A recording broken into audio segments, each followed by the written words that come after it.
The gardens at Mount Stewart have been voted among the top 10 in the world. Sadly, the accompanying house, home to the Londonderry family, had been in steady decline. That was until a former music executive had an unexpected vision of what it could be. When I started talking about my ideal job, I had this dream about visiting Mount Stewart and being a guest of the family here.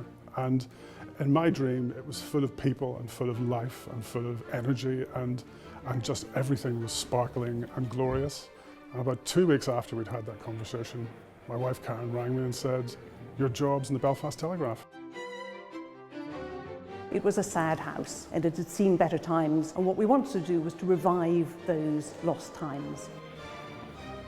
Jon immediately got the point of the house.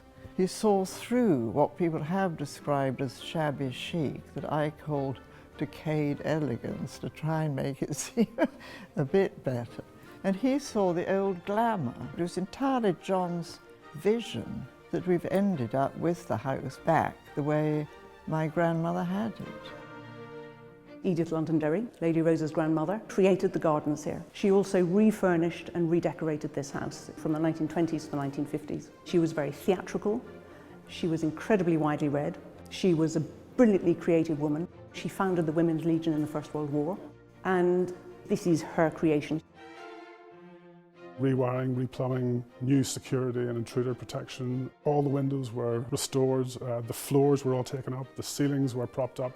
If you can imagine every single thing that you could do in an old house, we did it in this house. It was Jon's passion that really got this project off the ground and got it through some of the challenges that we met during it.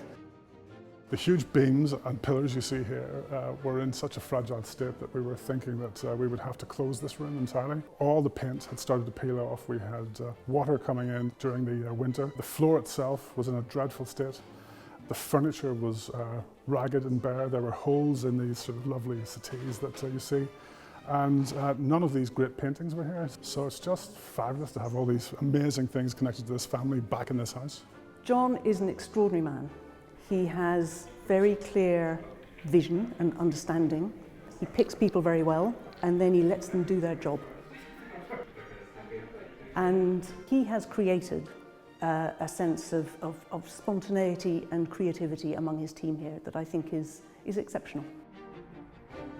It's one of the top 10 gardens in the world, regularly voted for by leading horticulturalists. I think the big challenge for me was that the garden was truly great, but the house was no longer great. And so the key for me was actually to reunite the house and gardens, to recreate the sort of heydays of this house in the 1930s, whenever it was the place to come and visit in Northern Ireland. And I think we've done that.